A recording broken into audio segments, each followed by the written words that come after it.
Et un simple citoyen comme moi, on ne va pas m'exonérer, même si ces produits-là sont exonérés.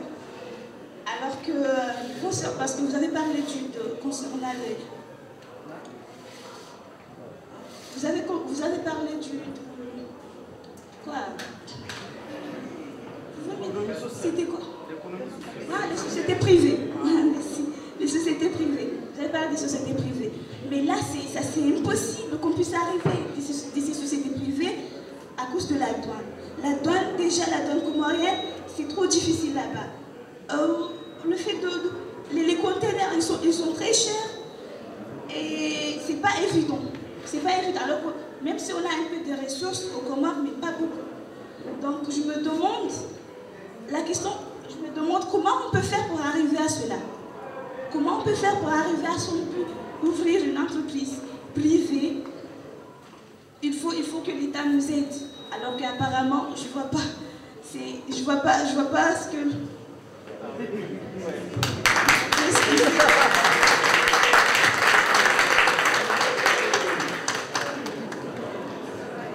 Bonjour tout le monde, bonjour monsieur Sablari, bonjour madame Nami.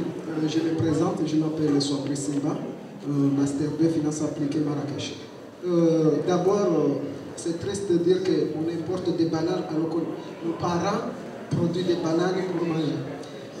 J'ai deux questions qui sont des questions liées de la politique, vu qu'on a notre futur président. Désolé monsieur, on ne parlera pas de politique. D'accord, ce n'est pas une politique, mais c'est une question qui relie comment on peut décourager les importations et encourager la production locale. Ça, c'est une question parce que je pense que c'est une question comment on peut décourager les importations comoriennes, c'est-à-dire la banane, et encourager la production locale. Ça, c'est ma première question. Et la deuxième question, est-ce que la libre-échange aux Comores n'affecte pas négativement sur l'économie comorienne? Est-ce que la libre-échange comorienne n'affecte pas négativement l'économie comorienne? Les libre-échanges, chaque année, on signe des contrats avec les pays alors qu'on ne produit rien. Est-ce que la solution, ce n'est pas la protectionnisme? Je vous remercie. J'ai déjà noté vos noms. On va d'abord répondre à cette série de questions et puis on passera à la parole. Je passe d'abord la parole.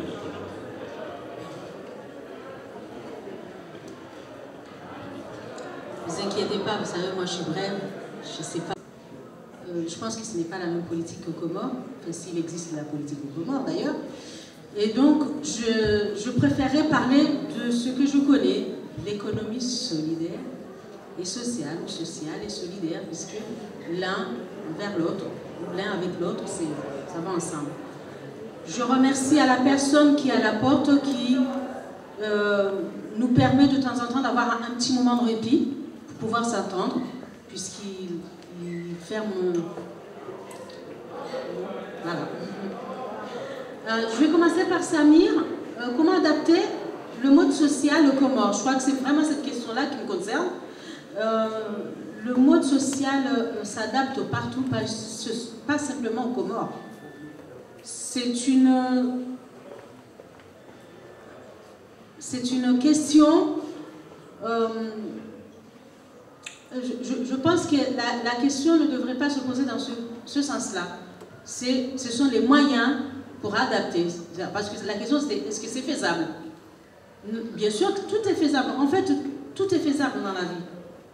Et puis, comme on dit souvent, il n'y a que les combats qui ne sont pas menés, qui sont perdus d'avance. Donc, adapter le modèle social qu'on vit à l'extérieur au Comores demande tout simplement une organisation. Il faut tout simplement s'organiser. Se former, quand je dis former, ce ne sont pas des études supérieures, diplômées et compagnie. Non, se former sur l'activité même, sur la manière de le faire, sur le côté juridique, comment ça se procède. Et il y a, partout où vous vivez, vous en avez ici au Maroc. Nous, on fait beaucoup de coopération en France avec le Maroc. Moi, dans ma commune, en tant qu'élue à la vie associative et de bénévolat, j'ai beaucoup travaillé avec des coopérations sur le Maroc. Mais il y a aussi les coopérations sud-sud. Et ça, c'est l'avenir de l'Afrique. Les coopérations sud-sud, c'est l'avenir de l'Afrique. Je vous ai pris l'Europe, je vous ai pris la France, parce que c'est là que je suis. Ce sont les modèles que j'applique tous les jours dans mon quotidien, puisque j'ai été élue dans ce domaine-là. Mais en même temps, si on me l'a donné comme délégation, c'est parce que je travaille dedans. Je suis travailleur social, je travaille dans l'action sociale. Mais ici, vous avez toutes les coopérations, que ce soit ici, que ce soit au Sénégal, puisque vous savez que dans le cadre de la Fondation des étudiants comoriens à l'étranger, je suis emmenée à aller voir pas mal de jeunes, en me déplaçant moi-même comme au Sénégal ou en Algérie, mais même en travaillant de loin avec la nouvelle technologie, avec l'Égypte, le Madagascar. Vous savez, on a ici, c'est là où il y a le moins parmi les grands étudiants, le plus grand nombre d'étudiants à l'étranger, puisqu'ici vous êtes un peu plus de 800, je crois. Au Sénégal, il y a 1600. En Égypte, on parle de 3000. Et j'en passe pour Madagascar et ailleurs. Donc la richesse comorienne, elle est à l'extérieur. Et je l'espère, je pense qu'on est du même avis avec Maître Larive, que le Comore a besoin de vous, absolument. Ça ne se développera pas sans vous. Et à mon avis, le modèle social, vous devez le chercher là où vous faites vos études, pour pouvoir l'adapter chez vous. C'est votre travail à vous les jeunes. C'est à vous de prendre ce que vous connaissez. Et je le disais souvent en politique en France, quand j'avais... Mais je vous donnerai un exemple. Quand il y a eu le présentateur de TF1 qui est allé, lors des Jeux Olympiques, à la télé, dire que les Comores, ah bah, qu'est-ce qu'ils vont devenir aujourd'hui? Il n'y a pas Bob Denard pour présenter les Comores.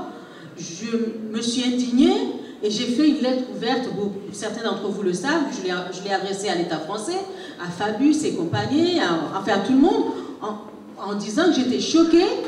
Et on m'a rappelé que j'étais une élue française, une élue socialiste en plus, puisque c'est les socialistes qui sont au gouvernement, et qu'on ne comprenait pas ma démarche. C'était pas très catholique, bon, je suis dans un pays catholique, donc ils ne comprenaient pas trop bien. Moi, je leur ai dit, je suis née aux Comores, je suis partie petite, mais je suis née aux Comores. Je suis, comme disait Daniel Goldberg, disant de moi, Niamey Changama, elle est 100% comorienne et 100% française. Je l'avoue, je suis les deux. Mais quand il s'agit d'aider les Comores... Votre vie maintenant. Je suis là, j'attends la providence divine. Je vais à la mosquée, je m'occupe des enfants et je donne. C'est tout.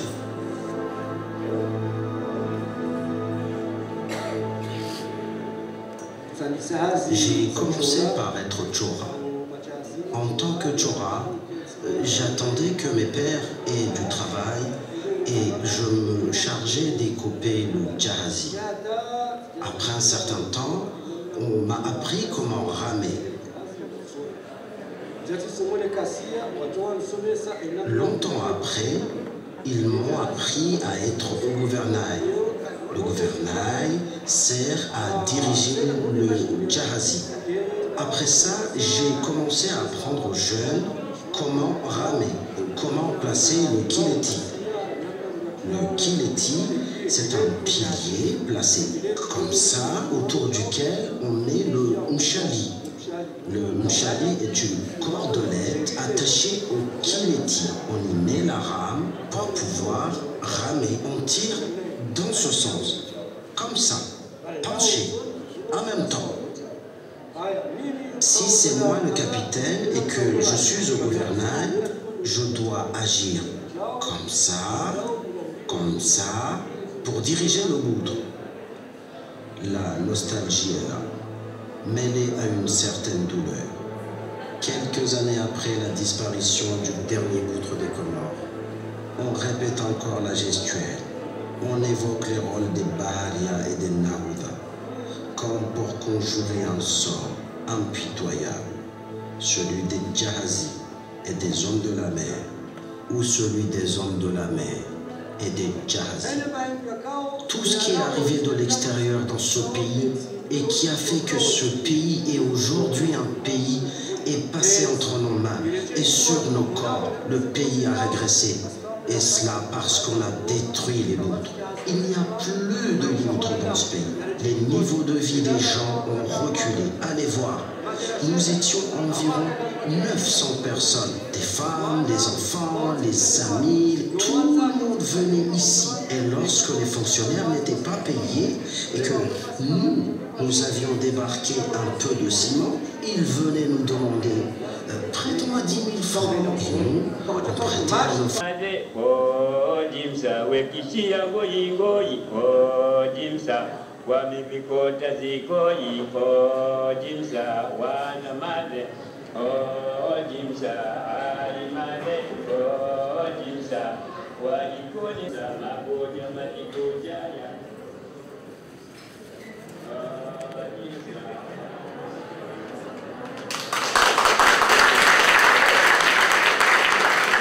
Que c'était mon premier film, j'ai appris tout seul, j'ai fait le commentaire moi-même, j'ai fait le montage moi-même, j'ai chanté moi-même, j'ai joué les musiques moi-même, à part une ou deux musiques. Bref, c'est un travail qui a duré pendant 12 ans. Et vous avez compris l'intérêt de ce travail, c'est que c'est à la fois intérêt culturel, économique, et vous n'êtes pas sans savoir qu'il n'y a plus de boutres aux Comores. Alors que s'il n'y avait pas de boutres, il n'y aurait pas eu de Comores ni d'histoire comorienne. Donc je pense, moi, puisqu'on parlait d'économie tout à l'heure, qu'il y a l'intérêt économique, mais il y a aussi l'intérêt culturel. Je ne vais pas loin, je prends juste le cas de cette ville qui est Meknès, que je viens de découvrir. Je pense que si Meknès était comme New York, avec des grands immeubles, les gens ne s'intéresseraient pas à Meknès. Les gens viennent à Meknès parce qu'ils ont su garder leur architecture, leur palais. C'est un intérêt à la fois culturel et économique. Je pense que si on avait pu garder les boutres, il y a cet intérêt historique, culturel, mais probablement économique aussi. J'ai été une fois à Dubaï, je pense que c'est un pays extrêmement riche, et pourtant, à Dubaï, il y a encore des boutres. J'ai été une fois au Japon. J'ai vu ces Japonais extrêmement riches, avec la haute technologie. Ils ont gardé leur tenue vestimentaire traditionnelle en même temps. Je voulais dire par là que la modernité n'empêche pas une certaine authenticité, une certaine identité, alors que nous, Comoriens, malheureusement, on a compris que progrès veut dire balayer ce qui existait. On peut progresser tout en conservant ce qui existait et qui peut être utile. Maître Larifou tout à l'heure parlait, ça m'a frappé parce que c'est un juriste, mais il a parlé d'exposer carrément les corrompus à la vue du grand public. Il revient à une tradition. Donc je vous laisse 5 petites minutes, mais vraiment 5 minutes, si vous avez une question à me poser, j'essaierai d'y répondre très rapidement parce que on n'aura pas le temps. En tout cas, merci d'avoir suivi ce film, même s'il y avait de grands problèmes au niveau de l'ordinateur qui ramait, qui faisait que les images ne passaient pas comme d'habitude. Ça venait pas du film, mais de l'ordinateur. Si vous avez des questions, je voudrais bien répondre, mais en 5 minutes. Merci.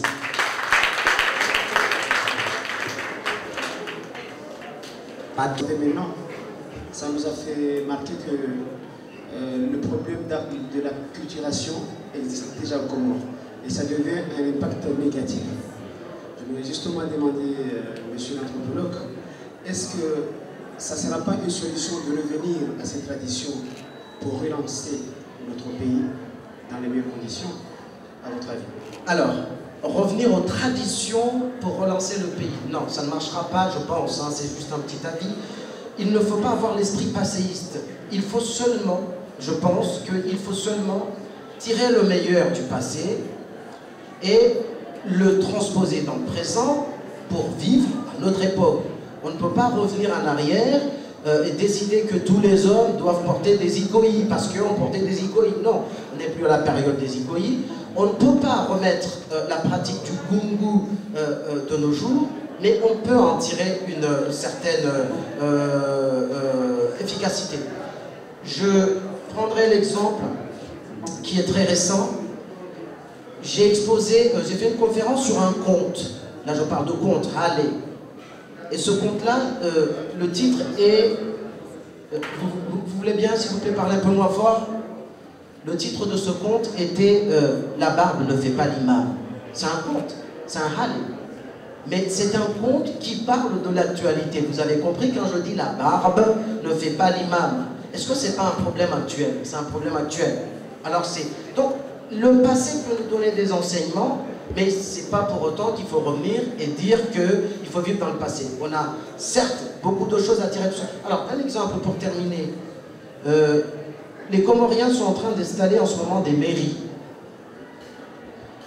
Et ces mairies ont été inspirées par un modèle absolument français. Et on a transposé le modèle français de la mairie, on est venu le plaquer aux Comores. Ou, comme vous le savez, que ce soit à Moélie, que ce soit à la Grande Comore en juin, il y a d'autres structures sociales qui exercent un certain pouvoir social. Déjà, dans la cité comorienne, il y a déjà des gens qui, à tort ou à raison, je ne juge pas, mais en tout cas, essayent de gérer la cité. Et vous venez, vous amenez une mairie, vous dites, à côté de vous, il y a maintenant une municipalité. Comme vous avez pu le constater, partout dans les villages de Comores, en tout cas de la Grande Comore, il y a une confusion entre le pouvoir local traditionnel et le pouvoir moderne municipal. On ne sait pas qui fait quoi, et qui dit quoi, et qui gère quoi. Du coup, les problèmes sont multipliés cette fois par 10. Puisque ce que faisait la notabilité va dire, non, c'est pas mon problème, allez voir la mairie. Vous allez à la mairie, et la mairie va vous dire, ah, non, on n'a pas de prérogative là-dessus, on ne peut pas, ce sont les notables. Ce que je voulais dire par là, c'est qu'il ne faut pas ne pas regarder ce qui se passe dans le monde et s'en inspirer. Les Comores, c'est un pays, dès les origines, un pays d'ouverture. Vous savez un peu l'histoire du peuplement des Comores, les Arabo-Chiraziens, les Bantous. Donc c'est un pays déjà ouvert. Mais ce n'est pas pour autant qu'il faut tout prendre sans adapter par rapport aux réalités, locales. Justement, cette disparition de culture. Puisqu'on est avec des jeunes étudiants, est-ce que cette disparition, elle ne viendrait pas du mode d'éducation du pays? Parce que partout, toi qui es dans l'enseignement, tu sais très bien que en Europe, là où tu enseignes, dès le bas âge, on apprend la culture. On a l'histoire, la géographie, mais on a la culture, on nous apprend. Est-ce que ce n'est pas là où il y a le problème? Est-ce que ce n'est pas un problème d'éducation à la base de l'enfant comorien pour pouvoir conserver? Alors, je pense que le problème il est extrêmement large. Quelque part, tu as raison, mais d'autre part, je veux bien rappeler que les Comores n'ont jamais été aussi comoriens que pendant la colonisation française. Je veux dire que les Comoriens ont été fiers d'être Comoriens. Ils avaient gardé leur identité pendant qu'ils étaient dominés par la France. On aurait pensé que les Comoriens seraient acculturés parce qu'il y avait la France. C'est le contraire. C'est lorsque la France est partie qu'on s'est mis à courir, à vouloir devenir plus français que les Français. Du coup, le problème c'est quoi? Je pense qu'il nous manque quand même un certain filtre culturel. Le Comorien, à force de vouloir paraître, c'est le paraître. C'est le mot qui tue au Comores. Non pas être, paraître.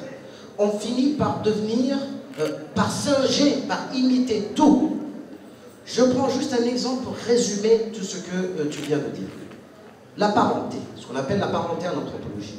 C'est-à-dire au Comores, le frère de mon père, je l'appelle mon père. On est d'accord? Le frère de mon père, c'est mon père. La sœur de ma mère, c'est ma mère. Maintenant que nous avons commencé à voyager, on a toujours voyagé. Est-ce que ce schéma-là marche toujours? Non. Le frère de ma mère, comment je l'appelle? Mon oncle. Normalement, en Comores. Qu'est-ce qu'il est devenu? Maintenant, le frère de mon père, il est appelé tonton. Le frère de ma mère, il est appelé tonton. La sœur de ma mère est appelée tata ou tati. Ce n'est pas seulement des mots qui ont changé. C'est une conception de la parenté aux Comores qui va entraîner des répercussions sur nos relations de tous les jours. Toi qui étais, par exemple, que j'appelais maman parce que tu étais la sœur de ma mère. Maintenant, je me mets à t'appeler tata. Mais ce maman avait un sens quand je t'appelais maman. Il y avait tout le respect qui allait avec. D'ailleurs, la fille de ma tante, c'est-à-dire, je prends des exemples, ce serait plus facile. Je sais que vous êtes jeune, mais bon, si vous étiez la sœur de ma mère, votre fille, je ne pourrais pas l'épouser. Je l'appelais ma sœur.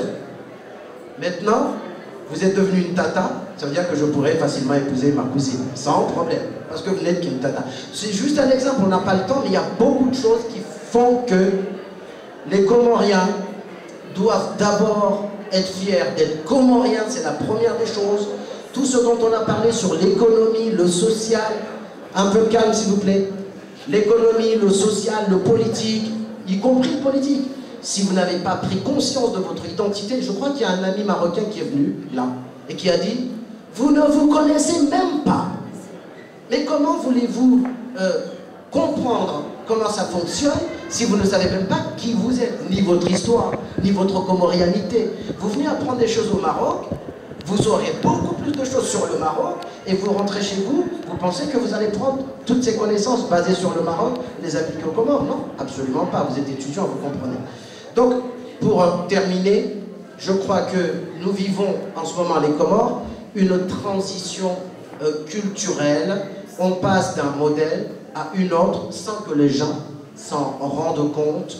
Le film que vous venez de voir, quand les gens me voyaient là-bas, là, au Kalaweni, avec une caméra, et tout ça, mais il y en a qui ont appelé ma mère pour dire bon, wassalam alaikum.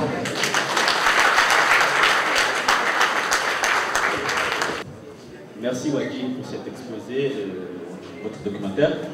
Sans pour autant tarder, nous allons appeler un jeune Comorien étudiant ici dans la ville de Meknes, qui a un projet d'écriture, qui veut écrire, il a son idée, son projet, et voudrait partager cette idée-là avec nous aujourd'hui. Peut-être on peut lui donner des pistes sur comment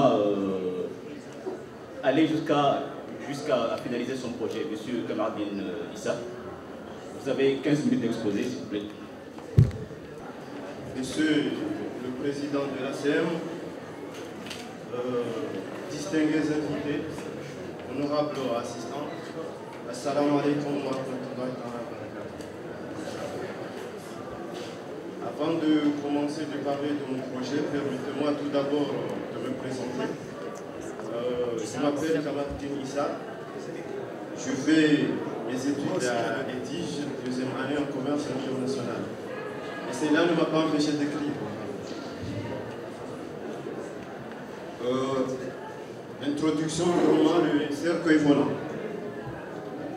L'écriture, tout comme la lecture, sont deux mondes complètement distincts mais indissociables. En effet, ces deux mondes m'ont permis de m'enrichir, de me faire avancer, de me découvrir. Aujourd'hui, écrire est devenu une passion à mes yeux, une liberté d'expression. L'écriture m'aide beaucoup à me sentir vivant. Il m'aide aussi à m'inspirer des autres écrivains. Malgré cela, je n'ai pas encore trouvé une édition, mais cependant, cela ne m'a pas empêché de continuer d'écrire, de croire en moi et d'avancer. Ce roman défend d'une part les enfants abandonnés et d'autre part, il rend hommage à toutes les familles victimes des crashs d'avion dont le message du roman est « Halte au cercueil volant ». Le livre est en cours d'achèvement. J'ai presque écrit la moitié du travail et il en reste uniquement le dernier chapitre. Pour réaliser cela, j'aurais aimé avoir l'aide d'un auditeur capable de m'orienter sur le bon chemin à suivre pour que je puisse enfin publier ce projet dans une maison d'édition, que ce soit en France, au Comores, au Maroc ou au Comores. Ça c'est les propos, genre ce qui m'a poussé à écrire. Déjà 7 ans sont écoulés depuis que les Comores et son peuple se retrouvent en deuil à cause du crash de l'Airbus A310 le 29 juin 2009. J'en suis sûr que les familles victimes ainsi que le peuple comorien en général ne pourront jamais effacer cet événement douloureux. Personne, je suppose, ne peut leur demander d'être optimiste, mais plutôt de rester courageux et d'accepter le deuil. Pardon, s'il vous plaît, vous qui êtes derrière, qui avez la porte, est-ce que vous pouvez la fermer, s'il vous plaît? Merci. N'ayant d'autre recours que l'écriture pour décrire ce monde rempli de larmes ou de silence amer, je me suis inspiré de l'art, afin de partager du mieux que je peux le peu de sentiments de joie comme de malheur qui rogent dans cette société, dans cette communauté à laquelle je me retrouve lié et aimé. Je sais, en toute sincérité, qu'aucun auteur ni écrivain qui a vécu un tel événement douloureux ne peut s'empêcher en aucun cas de faire de son mieux pour écrire ce drame. Moi, par contre, je le fais. Parce que je suis que seule l'écriture peut rendre lumière à cet événement tragique qui a touché toute une nation. En revanche, j'ai écrit ce roman d'aventure intitulé Le cercueil volant comme un hommage rendu à toutes les familles victimes ainsi qu'au peuple comorien en général. Halte au cercueil volant, stop au crash d'avion, paix à leurs âmes. Ça c'est, comme vous voyez, c'est la couverture du roman. En haut, on voit déjà le titre, Le cercueil volant. Et c'est trop artistique, comme vous voyez, il y a le cercueil en haut et au-dessous la mer. Mais puisque c'est artistique, c'est un peu difficile. Mais ça montre directement, une seule personne peut entrer dans le cercueil pour montrer l'usage elle-même du roman. Les perspectives, genre, c'est qui vont me pousser à aller de l'avant. Étant jeune auteur, mes ambitions sont d'abord publier mon livre dans une édition libre, capable de me protéger et défendre mes écrits. Ensuite, avoir un auditeur ou une auditrice qui sera présent ou présente pour me conseiller. Il ou elle sera le guide de mes projets et m'aidera à progresser petit à petit dans l'écriture. J'entends beaucoup de mon auditoire qu'il m'aide sur l'évolution du livre, la couverture par exemple, les textes, les chapitres et autres, et surtout sur la commercialisation du livre. Enfin, être signé dans une édition, que ce soit en France, au Maroc ou au Comores. Mais mon rêve, et le plus cher, est de devenir un jour comme ces écrivains africains qui ont marqué l'histoire de leur pays. Comme vous voyez, chaque chapitre a un usage et un seul usage qui montre directement la liaison entre les Comores, l'Afrique surtout, sur la vie actuelle ou ce qui se passe un jour. Dans ce premier chapitre, le véritable père de Saïtiek, sur son surnom Jean-Jacques Rassoul, personnage principal du roman, va prendre la décision de faire adopter son fils aîné de 6 mois à un couple français par le prix de 1 000 euros. 1 000 euros. Qu'est-ce que j'ai condamné dans ce premier chapitre, mesdames et messieurs? Dans ce premier chapitre, je condamnais surtout ces parents ou bien ces responsables qui n'ont pas vraiment la fierté ou bien le courage de prendre soin de leurs enfants et qui les vendent comme des objets à des familles, que ce soit français ou européens, pour qu'ils puissent avoir une belle vie. Ça, c'est inhumain pour moi. Et ça me fait mal. Et c'est pour cela que j'ai eu le courage, dans ce livre-là, de commencer, ou bien de montrer l'introduction du livre, pour condamner ces gestes-là, ou ces personnes-là, ou ces parents-là, qui n'ont pas vraiment la fierté d'être père, ou je ne sais pas, d'être mère, à un point de vendre un enfant à un prix de 1 000 euros quand même. Le deuxième chapitre, l'élève invincible.